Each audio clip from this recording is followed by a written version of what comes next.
Right now, somewhere on Earth, somebody is having the worst day of their life. Maybe they lost their job. Maybe their house flooded. Maybe they're sitting in a hospital waiting room hoping for good news. To them, today feels catastrophic. But tomorrow will probably still arrive. The grocery stores will still open. The roads will still exist. The lights will still turn on. Civilization keeps moving. For almost all of human history, there was no such safety net. For hundreds of thousands of years, humans lived in a world where nature held absolute power.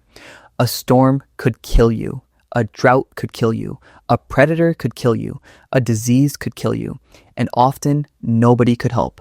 No rescue teams, no doctors, no governments, no weather forecasts.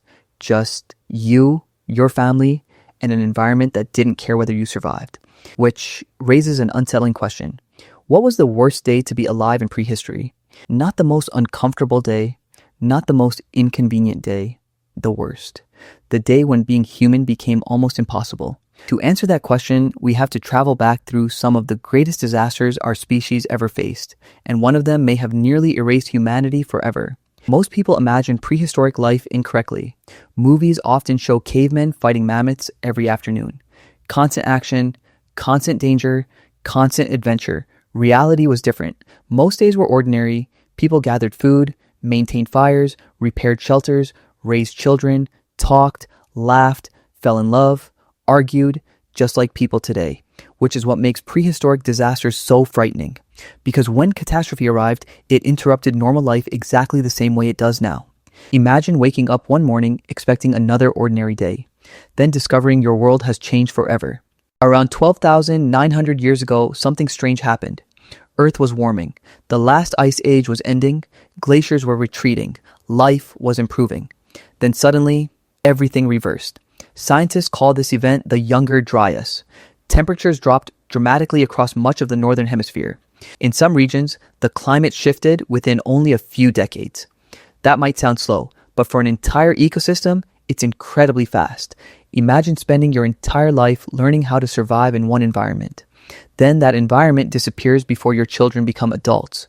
Forests changed, animal migrations changed, rainfall changed, entire landscapes transformed. For prehistoric hunter-gatherers, knowledge was survival. Knowledge of where animals lived, knowledge of where water could be found, knowledge of which plants were edible.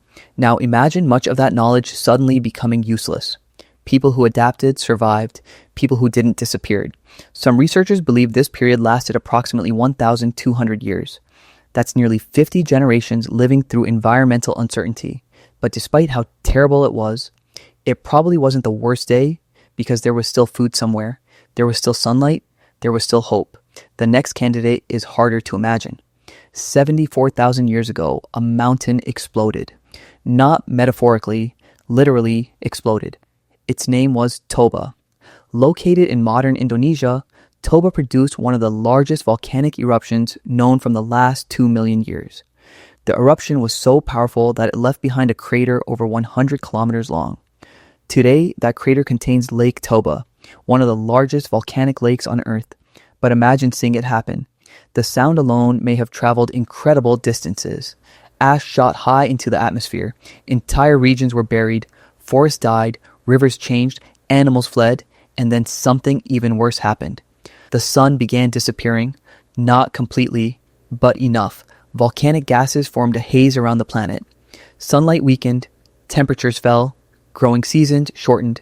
Food chains suffered. For prehistoric humans, this was terrifying. Not because they understood volcanoes, but because they didn't. Imagine watching the weather become stranger every month. Imagine seeing familiar plants fail. Imagine watching animals become scarce. Imagine children asking why the world has changed and having no answer. Some scientists propose that Toba caused a human population bottleneck. According to the most dramatic versions of the theory, humanity may have been reduced to only a few thousand breeding individuals. The idea remains controversial, but even critics agree that Toba was enormous. If you happen to be living near its effects, life may have become a nightmare. Even this may not have been the worst day, because Toba still left survivors, and survivors mean hope.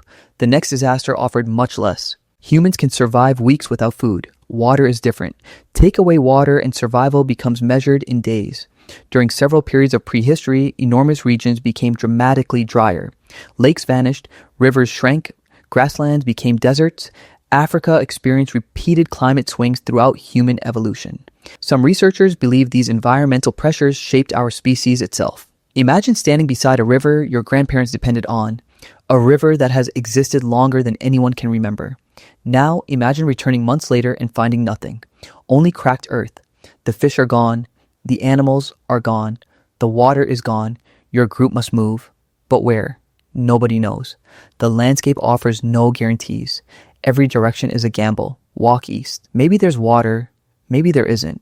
Choose wrong, and the story ends there. Entire human groups likely disappeared this way. Not in dramatic explosions, not in giant battles, just thirst. Quiet, invisible, forgotten. Today, most people fear predators because of movies. Sharks, lions. In reality, predator attacks are rare. Prehistoric humans lived in a different world. A world filled with giant carnivores, short-faced bears, cave lions, hyenas, saber-toothed cats, massive crocodiles. Some of these animals viewed humans exactly the way modern lions view antelope, as food. Imagine nighttime before electric lights. No flashlight, no streetlights, no emergency services, only darkness. Beyond the firelight, predators waited. You hear movement, a sound in the bushes, a growl, a scream, then silence. Many archaeologists believe fire became one of humanity's greatest weapons, partly because predators feared it. A campfire wasn't just warmth, it was security, protection, life itself. Without it, night belonged to something else. But after looking at volcanoes, droughts, ice ages, and predators, there's a problem. None of them fully answer the question, because the worst day in prehistory may not have been one event. It may have been something much worse, something repeated thousands of times.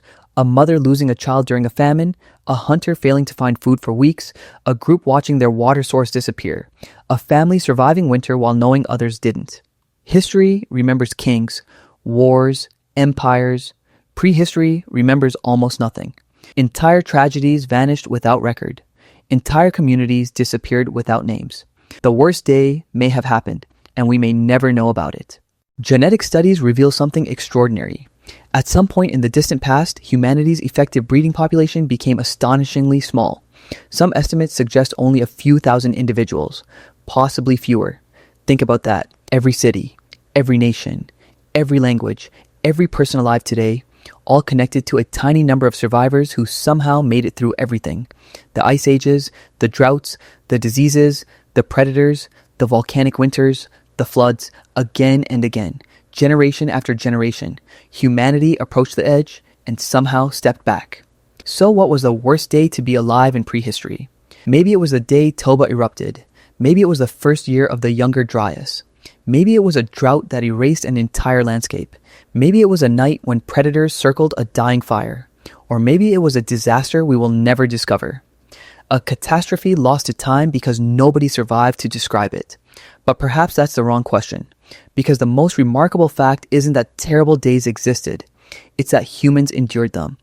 Every person listening to this video is evidence of a survival chain stretching back hundreds of thousands of years.